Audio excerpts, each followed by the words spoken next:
ఆంధ్రప్రదేశ్ విభజన చట్టంలోని అంశాలు కొలిక్కి వస్తున్నాయి. విభజన చట్టంలోని అపరిష్కృత అంశాలపై కేంద్రం దృష్టి సారించింది. అందులో భాగంగా Amaravati Hyderabad green field express highway పట్టాలెక్కనుంది. త్వరలోనే Amaravati ring road, Hyderabad regional ring రోడ్డుకు అనుమతులు రానున్నాయి.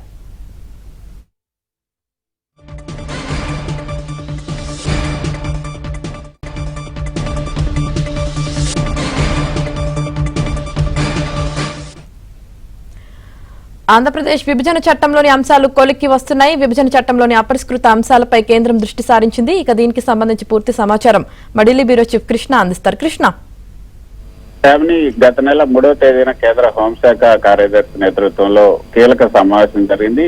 ఈ సమావేశంలో ఇరు రాష్ట్రాలకు సంబంధించినటువంటి ఉన్నతాధికారులతో పాటు కేంద్రంలో ఉన్నటువంటి పలు శాఖల ఉన్నతాధికారులు ఈ సమావేశంలో పాల్గొన్నారు. పెద్ద సంఖ్యలో వివిధ కేంద్ర మంత్రిత్వ శాఖల ఉన్నతాధికారులు, ఆంధ్రప్రదేశ్, తెలంగాణ రాష్ట్రాల ప్రభుత్వ ప్రధాన కార్యదర్శులు, వివిధ శాఖల ఉన్నతాధికారులు కూడా ఈ సమావేశంలో పాల్గొన్నారు.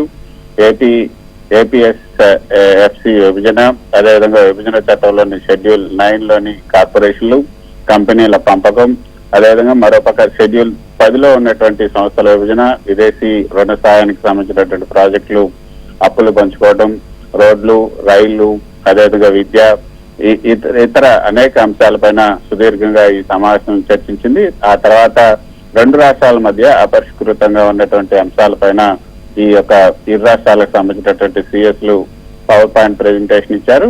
ఆ తర్వాత కొన్ని కీలకమైనటువంటి నిర్ణయాలను కేంద్ర ప్రభుత్వం తీసుకుంది. రెండు రాష్ట్రాల్లో చేపట్టినటువంటి వివిధ మౌలిక సదుపాయాలు, విద్యార్థి సంస్థల ప్రాజెక్టుల పురోగతి పైన సమీక్ష జరిపారు. ఇక ప్రతి 2 నెలలకు ఒకసారి, అంటే ప్రతి 2 నెలలకు ఒకసారి సమావేశం కావాలని కూడా నిర్ణయం తీసుకున్నారు. ఇందులో భాగంగా Amaravati Hyderabad green field express హైవేని నిర్మించాలని కేంద్ర ప్రభుత్వం నిర్ణయించింది. దానికి సంబంధించి సమగ్ర ప్రాజెక్టు నివేదిక రూపకల్పనకు రోడ్లు, ఉపరితల రవాణాకు సంబంధించినటువంటి శాఖ త్వరితగతిన చర్యలు తీసుకోవాలని కేంద్ర హోంశాఖ ఆదేశాలను జారీ చేసింది. కేంద్ర హోంశాఖే ఈ యొక్క విభజన చట్టాన్ని అమలు చేయబోతున్నటువంటి ఒక నోడల్ ఏజెన్సీ. అందుకే కేంద్ర హోంశాఖ వివిధ శాఖలకు ఈ యొక్క గత 3వ తేదీన జరిగినటువంటి సమావేశంలో తీసుకున్నటువంటి నిర్ణయాలను ఆయా శాఖలకు తెలియజేసింది. అందులో భాగంగా Amaravati ring road, Hyderabad regional ring ఉత్తర భాగంకు సంబంధించినటువంటి అనుమతులు అవి ప్రారంభం కావాలని కూడా కేంద్ర రోడ్లు, ఉపరితల రవాణా శాఖకు తెలియజేయడం జరిగింది. ఏపీలో ఇప్పటికే green field refinery petrochemical complex ఇప్పటికే ఆమోదం పొందింది.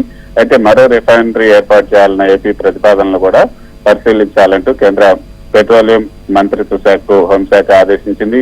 ఇక 2 ఏళ్లలో విశాఖ ప్రత్యేక రైల్వే జోన్ కు సంబంధించినటువంటి కార్యకలాపాలు కూడా ప్రారంభం కావాలి, దానికి సంబంధించినటువంటి చర్యలు కూడా తీసుకోవాలంటూ రైల్వే బోర్డు ఈ యొక్క సమావేశంలో ఆయా శాఖలకు సంబంధించిన అధికారులకు ఆదేశాలు జారీ చేసింది. విశాఖపట్నం, విజయవాడ, హైదరాబాద్, కర్నూలు ఈ కారిడార్ ను కూడా ఏర్పాటు చేయాలని కేంద్ర రైల్వే శాఖకు సూచనలు ఇచ్చింది. ఇక వెనుకబడిన జిల్లాలకు సంబంధించి ఏదైతే గత బడ్జెట్ లో వెనుకబడిన జిల్లాలకు సంబంధించి ప్రతి జిల్లాకి, ఒక్కో జిల్లాకి 50 కోట్ల చొప్పున సంవత్సరానికి 350 కోట్ల రూపాయలు విడుదల చేయాల్సినటువంటి అవసరం ఉంది. దానికి సంబంధించినటువంటి ప్రక్రియను కూడా ప్రారంభించాలని కేంద్ర ఆర్థిక శాఖకు కేంద్ర హోంశాఖ ఆదేశించింది. దుగ్గరాజపట్నం వద్ద పోర్ట్ నిర్మాణానికి సంబంధించి ఇప్పటికే మధ్యంతర నివేదిక అందింది. కొద్ది రోజుల్లో దీనికి సంబంధించినటువంటి పూర్తి ప్రాజెక్ట్ రిపోర్ట్ కూడా అందుతుంది. దాని ఆధారంగా ముందుకెళ్తామని కేంద్ర ఓడరేవులు, అదేవిధంగా షిప్పింగ్ శాఖ అధికారులు తెలియజేశారు. ఈ ఇరు రాష్ట్రాలకు సంబంధించినటువంటి ముఖ్యమైన సమస్యలపైన పరిష్కారానికి సంబంధిత కేంద్ర మంత్రిత్వ శాఖలకు కేంద్ర హోంశాఖ ఆదేశాలు జారీ చేసింది.